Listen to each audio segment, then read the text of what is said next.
नमस्कार, स्वागत है आपका खबर उत्तराखंड में और मैं हूं आपके साथ दुर्गेश पांडे। मुख्यमंत्री पुष्कर सिंह धामी ने जोशीमठ भूधसाव से पीड़ित लोगों की मदद और बचाव के साथ ही विकास कार्यों के अनुश्रवण के लिए निर्देश दिए हैं। उन्होंने पीड़ितों की हर संभव मदद और क्षेत्र के विकास कार्यों में तेजी लाने के निर्देश भी दिए। जनपद आपदा प्रबंधन प्राधिकरण ने जोशीमठ नगर क्षेत्र में हो रहे भूधसाव के दृष्टिगत आपदा प्रबंधन संबंधित बुलेटिन जारी किया। आपको बता दें कि जोशीमठ नगर क्षेत्र में कुल 603 भवनों में दरारें आ गई हैं। सुरक्षा को देखते हुए कुल 68 परिवारों को अस्थायी रूप से विस्थापित कर दिया गया है। साथ ही अत्यधिक भूधसाव वाले क्षेत्रों को असुरक्षित घोषित करते हुए तत्काल रूप से जानमाल की सुरक्षा के दृष्टिगत खाली कराए जाने के आदेश दिए गए हैं।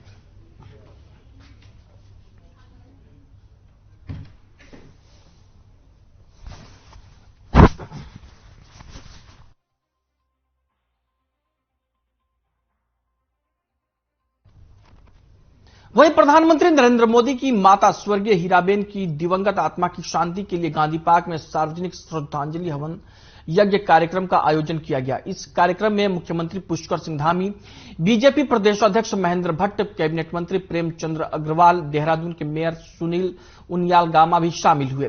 कार्यक्रम में पीएम मोदी की माता स्वर्गीय हीराबेन को श्रद्धांजलि अर्पित की गई। वहीं सीएम ने अपने संबोधन में कहा कि इस दुख की घड़ी में स्वर्गीय माता जी को हम अपनी श्रद्धांजलि अर्पित करते हैं, जिन्होंने एक ऐसे पुत्र को जन्म दिया जिन्होंने भारत का मान सम्मान और स्वाभिमान के साथ पूरी दुनिया में पहचान बढ़ाने का काम किया है।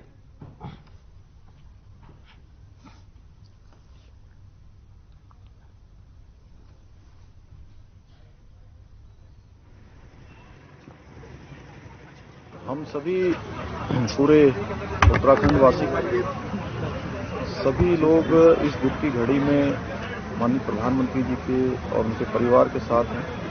स्वर्गीय माता जी को हम सब अपनी श्रद्धांजलि व्यक्त करते हैं, जिन्होंने एक ऐसे पुत्र को जन्मने का काम किया, एक ऐसे पुत्र को आगे बढ़ाने का काम किया, जिसने आज पूरी दुनिया के अंदर भारत का मान सम्मान और स्वाभिमान और पहचान बढ़ाने का काम किया है। वो सारे संस्कार उनको स्वर्गीय माता हीराबेन जी से प्राप्त हुए थे। तो ऐसे समय में हीराबेन जी का शरीर पूरा होना, जहां माननीय प्रधानमंत्री जी के लिए दुखदायी क्षण है, वहीं संपूर्ण देशवासियों के लिए, उत्तराखंड वासियों के लिए, सबके लिए दुखदायी क्षण है। हम भगवान से प्रार्थना करते हैं, भगवान अपने श्री चरणों में उन्हें स्थान दे और प्रधानमंत्री जी उनके परिवार को, सभी आत्मीयजनों को इस दुख को सहन करने की शक्ति प्रदान करें। हीराबेन जो माननीय हमारे बहुत ही यशस्वी प्रधानमंत्री आदरणीय नरेंद्र मोदी जी की माताश्री हैं, जो आज दुनिया में नहीं है। हम सबने आज उनके लिए शांति पाठ और तमाम तरह के कार्यक्रम किए हैं। मैं उनको श्रद्धांजलि दे रहा हूँ।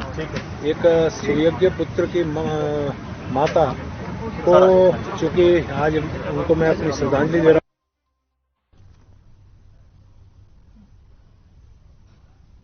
मुख्यमंत्री पुष्कर सिंह धामी ने रविवार को मुख्यमंत्री आवास जोशीमठ संकट को लेकर उत्तराखंड सरकार की 8 सदस्यीय कमेटी की रिपोर्ट आ गई है। रिपोर्ट में प्रभावित लोगों को तत्काल विस्थापित करने की सलाह दी गई है।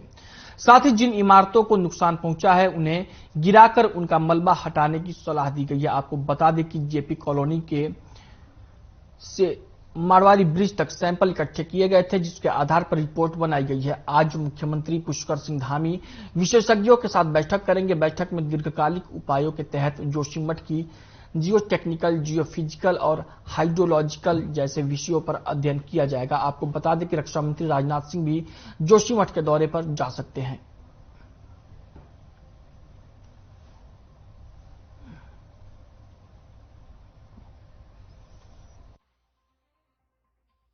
तो अभी तो इसका कारण पता लगाने की ही कोशिश की जा रही है और साइंटिस्ट सभी लगे हुए हैं, क्योंकि जो भी इसका इलाज होगा वो कारण पता चले उसी के बाद ही होगा।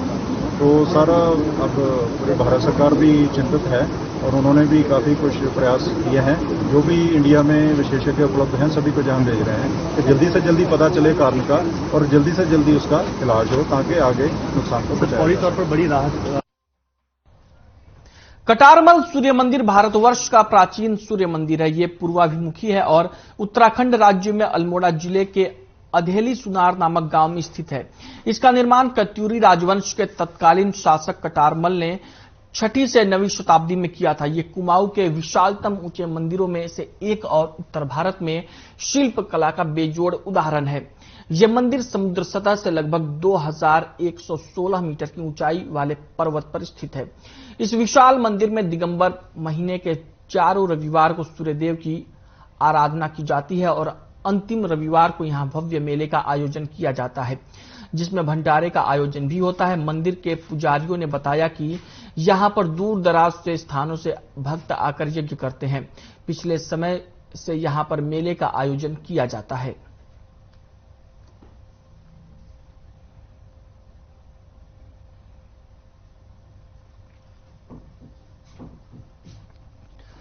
अल्मोड़ा की यह खबर है, जहां पर प्राचीन सूर्य मंदिर स्थित है और इस मंदिर में कटारमल सूर्य मंदिर भारतवर्ष की धरोहर है और इस प्राचीन सूर्य मंदिर में मेले का भव्य आयोजन होता है। 2116 मीटर की ऊंचाई पर यह मंदिर स्थित है और यहां पर तमाम श्रद्धालु आते हैं।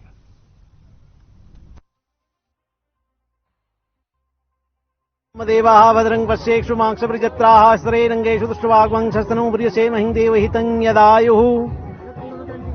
आज मैं आपको ये सूर्य मंदिर कटारमल के बारे में बता रहा हूँ। ये 13वीं शताब्दी में बना हुआ है। कोणार्क के बाद जो है हमारा सूर्य मंदिर यहाँ कटारमल में ही जो उत्तराखंड में स्थित है, उसमें हमारे समस्त जितने भी उत्तराखंड के वासी हैं, इस भव्य मंदिर का जो है यहाँ अच्छे ढंग से जो है इसकी पूजा पाठ इत्यादि सब कुछ होता है। और बाकी जो भी तो मैं ऐतिहासिकता बताऊंगा। जो यहाँ पर भगवान सूर्य की मूर्ति है वो पद्मासन में है, जबकि भगवान सूर्य नवग्रहों का चक्कर लगाते हैं। लेकिन यहाँ पर ये शक्तिपीठ इसलिए इसका महत्व है, जो भगवान सूर्य हैं वो पद्मासन में नवग्रहों के साथ बैठे हैं। और सबसे पहले यहाँ पर जो बट वृक्ष है उसमें भगवान सूर्य का पुंज डाला गया है, यानी कि सूर्य भगवान की किरण डाली गई है। वो इसलिए डाली गई क्योंकि जब पहले ऋषि मुनियों ने यहाँ पर तपस्या की भगवान सूर्य की स्थापना के लिए। अल्मोड़ा स्थित है और उत्तर भारत का प्रसिद्ध मंदिर है और पूस के इतवार के लास्ट रविवार को यहाँ मेला लगता है। लोग भक्त दूर दूर से यहाँ दर्शन करने आते हैं। एक सप्ताह से लगातार पड़ रही ठंड किसानों के लिए एक मुसीबत बनकर सामने आई है। कड़ाके की ठंड से किसानों की फसल बर्बादी के कगार पर पहुंच गई है, जिससे किसानों की तैयार लाही मटर और आलू की फसल को भारी नुकसान होने की आशंका है। कुदरत की इस मार ने किसानों की रीढ़ की हड्डी तोड़कर रख दी है। एक और किसान कर्ज के तले दबा हुआ है, तो वहीं कड़ाके की ठंड की वजह से किसानों पर पड़ रही दोहरी मार ने किसानों को बर्बादी के कगार पर लाकर खड़ा कर दिया है। तो वहीं कड़ाके की ठंड से आम जनजीवन भी अस्त व्यस्त है। उधम सिंह नगर कोहरे के आगोश में आ गया है।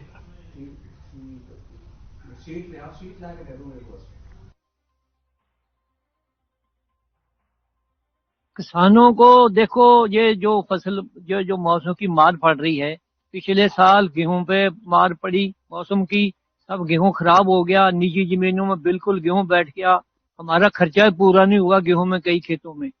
और उसके बाद धान की फसल बोई हमने, धान पे भी आके मौसम की ऐसी मार पड़ी, धान भी जो है हमारे पल्ले कुछ नहीं पड़ा, हमारा खर्चा पूरा मुश्किल से हुआ है। आज इस कोहरे की जबरदस्त मार से किसान बहुत परेशान है, क्योंकि आलू मटर टमाटर और लाई में इसकी फंगस लग जाता है और वो फंगस वाली दवा डालने के लिए किसान को बहुत अधिक मूल्य भुगतान करना पड़ता है।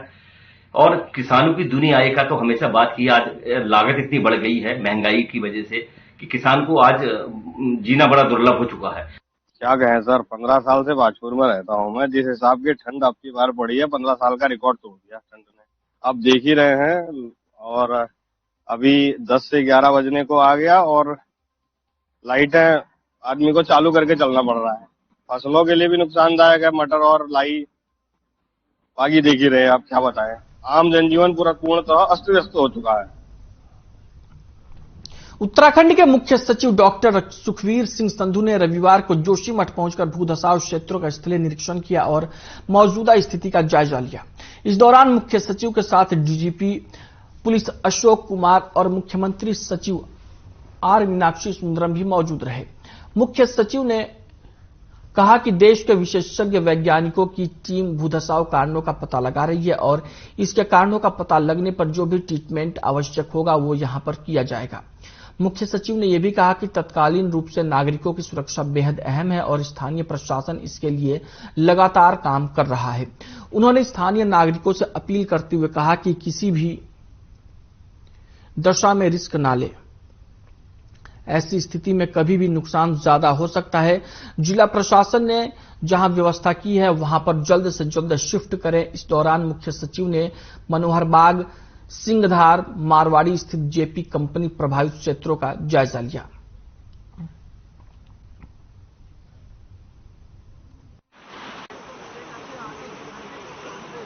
तो अभी तो इसका कारण पता लगाने की ही कोशिश की जा रही है और साइंटिस्ट सभी लगे हुए हैं, क्योंकि जो भी इसका इलाज होगा वो कारण पता चले उसी के बाद ही होगा। तो सारा अब पूरे भारत सरकार भी चिंतित है और उन्होंने भी काफी कुछ प्रयास किए हैं। जो भी इंडिया में विशेषज्ञ उपलब्ध हैं सभी को ध्यान भेज रहे हैं कि जल्दी से जल्दी पता चले कारण का और जल्दी से जल्दी उसका इलाज हो ताकि आगे नुकसान को फौरी तौर पर। व्हीलचेयर क्रिकेट एसोसिएशन उत्तराखंड ने ओडिशा में फाइनल मैच जीतकर प्रदेश का नाम रोशन किया है। व्हीलचेयर क्रिकेट एसोसिएशन के अध्यक्ष गणेश शाह ने बताया कि 4 टीमों ने इसमें हिस्सा लिया था, जिसमें फाइनल मैच ओडिशा में दिल्ली और उत्तराखंड के बीच खेला गया, जो कि उत्तराखंड की टीम ने जीत अपने नाम दर्ज की। इस दौरान उन्होंने कहा कि सरकार से हमें अपेक्षा है कि वो खिलाड़ियों को स्पोर्ट्स व्हीलचेयर भी देगी, क्योंकि अभी हमारे खिलाड़ियों के पास स्पोर्ट्स व्हीलचेयर पर्याप्त मात्रा में नहीं है। साथ ही उन्होंने ये भी कहा कि पिछले दिनों हमारे मैच गुजरात और हरियाणा की टीमों के साथ भी हुए हैं, जिनमें स्पोर्ट्स व्हीलचेयर खिलाड़ियों के पास नहीं थी, इस कारण हम वहां पर मैच हार गए।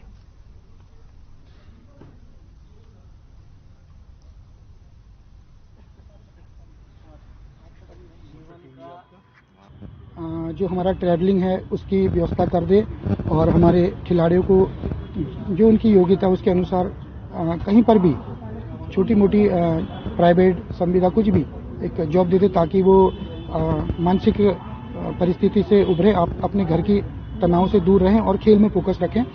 और उसके बाद हमारी मांग है व्हीलचेयर की। जो हमारी गेम होता है वो इसी व्हीलचेयर पे होता है जिसमें मैं बैठा हूँ अभी, और इसी पे सारा गेम खेलना पड़ता है, बॉलिंग, फील्डिंग, बैटिंग। इसी से लोग लड़के हमारे ड्राइव भी मारते हैं और वो ये नहीं देखते कि अगर उन्हें चोट लग गई या इंजरी हो गई क्या होगा, वो सोचते ही नहीं इसके बारे में। इसमें दिल्ली, उड़ीसा, केरला और हमारी उत्तराखंड टीम थी। तो हमारी उत्तराखंड टीम वहाँ लगातार 3 मैच जीती है, दिल्ली, हरियाणा, केरल और उनके साथ, और फाइनल मैच जो था दिल्ली के साथ था और ये कलिंगा ट्रॉफी लेके आई है। सरकार से अपेक्षाएं तो हमारी बहुत है। अपेक्षाएं हैं जैसे हमारे पास स्पोर्ट्स व्हीलचेयर नहीं है, क्योंकि अभाव के कारण कई बार क्या होता है कि हम टूर्नामेंट हार जाते हैं। इससे पहले हम भोपाल में हुआ था तो व्हीलचेयर के अभाव में वो हम टूर्नामेंट हार गए। तो सरकार से हमारी एक सहयोग चाहते हैं कि एक हमें आर्थिक सहयोग और जो हमारा मोटिवेशन स्पोर्ट्स व्हीलचेयर है ये उपलब्ध हो जाए। बुलेटिन में फिलहाल वक्त एक ब्रेक का है, रुकते हैं कुछ पलों के लिए।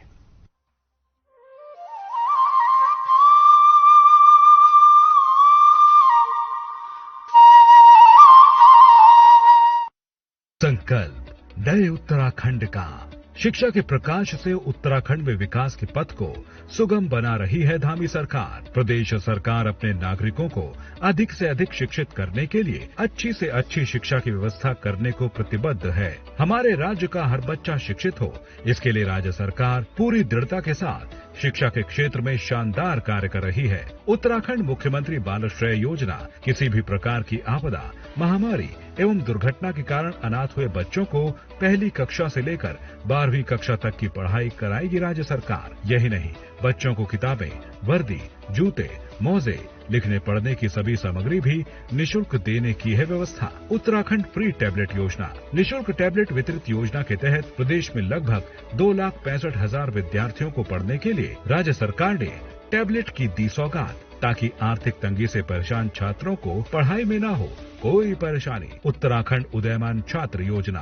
छात्रों को उच्च शिक्षा प्राप्त करने के लिए प्रोत्साहित करते हुए केंद्र लोक सेवा आयोग और उत्तराखंड लोक सेवा आयोग की प्रारंभिक परीक्षा पास करने वाले 100 छात्रों को इस योजना का लाभ देते हुए सरकार 50,000 का अनुदान दे रही है ताकि प्रतियोगी मुख्य परीक्षा की तैयारी कर सकें। आज प्रदेश में शिक्षा व्यवस्था में बुनियादी सुधार के लिए कई महत्वपूर्ण कदम उठाए जा रहे हैं, जिसका परिणाम है कि छात्र बन रहे सशक्त और हो रहे आत्मनिर्भर, क्योंकि उत्तराखंड में बेहतर शिक्षा व्यवस्था के लिए समर्पित है धामी सरकार। जो आने वाले 25 साल आजादी का अमृत काल, जो हमारी बहनें बैठी हैं, हमारी बेटियां बैठी हैं, हमारे बेटे बैठे हैं, अगले 25 साल इन्हीं के नाम होने वाले हैं। नया भारत बनाने का, एक समृद्ध भारत बनाने का, एक शक्तिशाली भारत बनाने का और दुनिया का नेतृत्व करने वाला भारत बनाने की जिम्मेदारी अमृत काल का हमारे इन नौनिहालों पर है। आओ पढ़ें और पढ़ाएं, उत्तराखंड को खुशहाल बनाएं।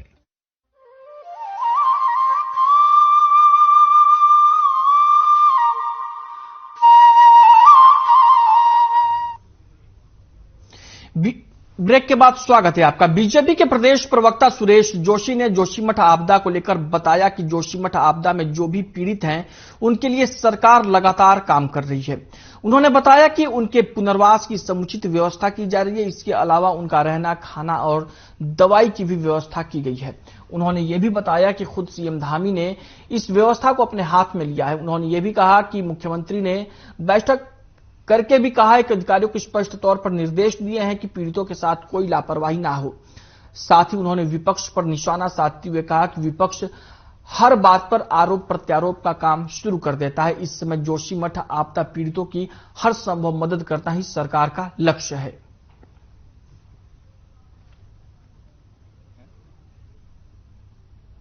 प्राथमिकता है वो ये है कि जो भी लोग वहां पर अभी प्रभावित हैं, पीड़ित हैं, उन सब लोगों को जो है कि पुनर्वास की उचित व्यवस्था हो और उनके रहने की, खाने की, उनकी दवा की सारी व्यवस्थाएं उचित हों। और इन सब व्यवस्थाओं के लिए स्वयं मुख्यमंत्री जी ने अपने हाथ में इस कमान को लिया है और मुख्यमंत्री जी ने वहां बैठक करके बहुत स्पष्ट तौर पर कह दिया है कि जोशीमठ का कोई भी विषय है उस पर न तो अधिकारियों को कोई किसी को टहलाना है और न ही जो है कि इस विषय को लेकर के कोई लापरवाही बरतनी है। सख्त निर्देश जो है सारे अधिकारियों को दे दिए हैं और उनको सीधे बोल दिया गया कि फाइल मुझे पुटअप करें। वहीं कांग्रेस के प्रदेश प्रवक्ता शीशपाल बिष्ट ने जोशीमठ आपदा पर कहा है कि जोशीमठ इस समय इतिहास के सबसे भयावह दौर से गुजर रहा है। कांग्रेस ने सरकार से मांग की है कि तत्काल एक राहत के तौर पर एक पैकेज की घोषणा की जाए और साथ ही दीर्घकालिक पुनर्वास की घोषणा भी सरकार को करनी चाहिए। कांग्रेस पार्टी के हाईकमान ने एक हाई पावर कमेटी का गठन किया है जिसमें उत्तराखंड के पूर्व मुख्यमंत्री हरीश रावत, पूर्व नेता प्रतिपक्ष प्रीतम सिंह, पूर्व प्रदेश अध्यक्ष गणेश गोदियाल, प्रदेश अध्यक्ष करण महाराज समेत तमाम बड़े नेता इस कमेटी में शामिल हैं।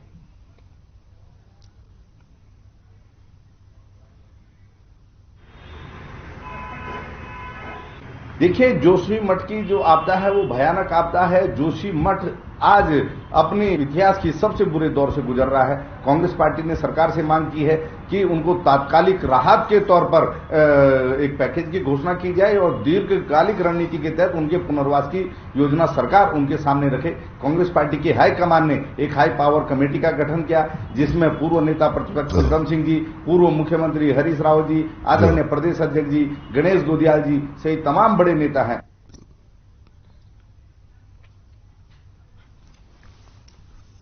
कांग्रेस के प्रदेश प्रवक्ता शीशपाल बिष्ट ने जोशीमठ में भूधसाव के मामले को लेकर बयान दिया है। उन्होंने ये कहा कि जोशीमठ इतिहास के अपने सबसे भयावह दौर से गुजर रहा है।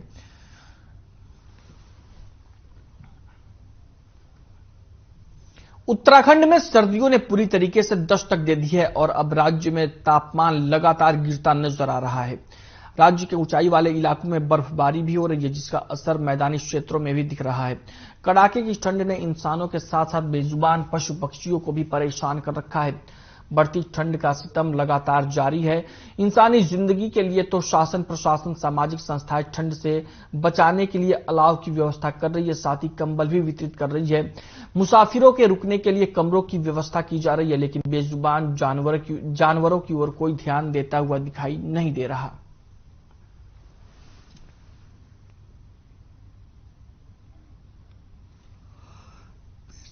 ये बात आपने सही कहा कि जितनी ठंड आज पड़ रही है उस हिसाब से अलाव उतने परसेंटेज में नहीं जल रहे हैं और जनता के लिए तो अलावों की व्यवस्था है, पर आज जिस तरीके से जानवर ठिठरते हुए नजर आते, 12 बजे 1 बजे 2 बजे आप सड़कों पर अगर देखेंगे तो हमारे रात में जानवर दिखाई देते हैं। कोई एक्सीडेंट की चपेट में आ जाता है, किसी के चोट लगती है। जो लोग जो संस्था चलाते हैं, जो राजनीति करते हैं, जरा सी कोई साइट लग जाए, वो संस्था के पदाधिकारियों से मेरी अपील है। अपील करना चाहता हूं कि इस समय ठंड जो है पूरे अपने शबाब पर है और ठंड बहुत तेजी से बढ़ रही है। इस समय बच्चों को, बूढ़ों को और युवाओं को सावधानी बरतने की जरूरत है, क्योंकि इस समय पूरे उत्तराखंड और पूरे उत्तर प्रदेश में शीतलहर चल रही है और ये शीतलहर बहुत खतरनाक अपना रूप लेती है और लोगों को, जो कमजोर लोग हैं, उन्हें अपनी जरूरत के अनुसार ही घर से निकले, बूढ़े बच्चे सब, क्योंकि इस समय अगर हम ठंड से बच गए तो आगे बचे रहेंगे और अपना हम स्वस्थ रहेंगे। उधम सिंह नगर जिले के किच्छा कोतवाली क्षेत्र में 12 दिन पहले हुई लूट की घटना का किच्छा पुलिस ने खुलासा किया है। पुलिस ने घटना में शामिल 4 आरोपियों को अवैध हथियारों और लूट की नकदी के साथ दबोच लिया। लूट के मामले का खुलासा कर जिले के एसएसपी मंजूनाथ टीसी ने बताया कि घटना को अंजाम देने वाले 4 आरोपियों को गिरफ्तार कर लिया गया है। साथ ही उन्होंने ये भी बताया कि अज्ञात के खिलाफ मुकदमा दर्ज कर पुलिस ने 6 टीमें गठित की थी, जिसके बाद आरोपियों की गिरफ्तारी की गई।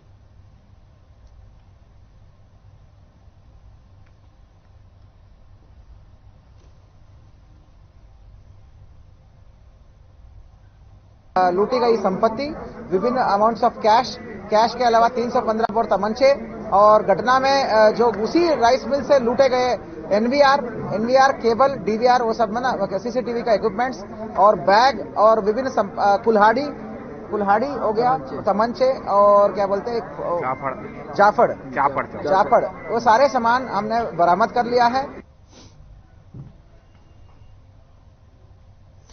अंकिता भंडारी हत्याकांड के गुनहगारों को जल्द से जल्द सजा दिलाने की एक बार फिर से उत्तराखंड क्रांति दल ने मांग उठाई है। कोटद्वार में मीडिया से बातचीत करते हुए उत्तराखंड क्रांति दल के केंद्रीय महामंत्री महेंद्र सिंह रावत ने कहा कि अंकिता भंडारी हत्याकांड में दोषियों को सजा दिलाने में बहुत देरी हो रही है, लिहाजा सरकार को इस केस को फास्ट ट्रैक कोर्ट में चलाना चाहिए ताकि अंकिता के गुनहगारों को जल्द से जल्द सजा दिलाई जा सके।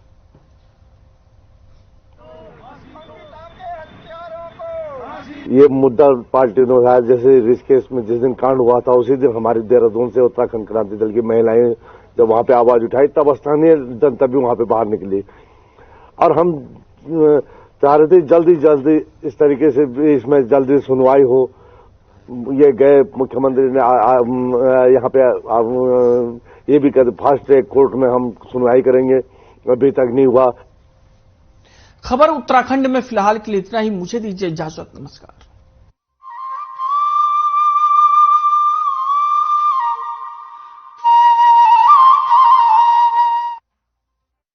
संकल्प नए उत्तराखंड।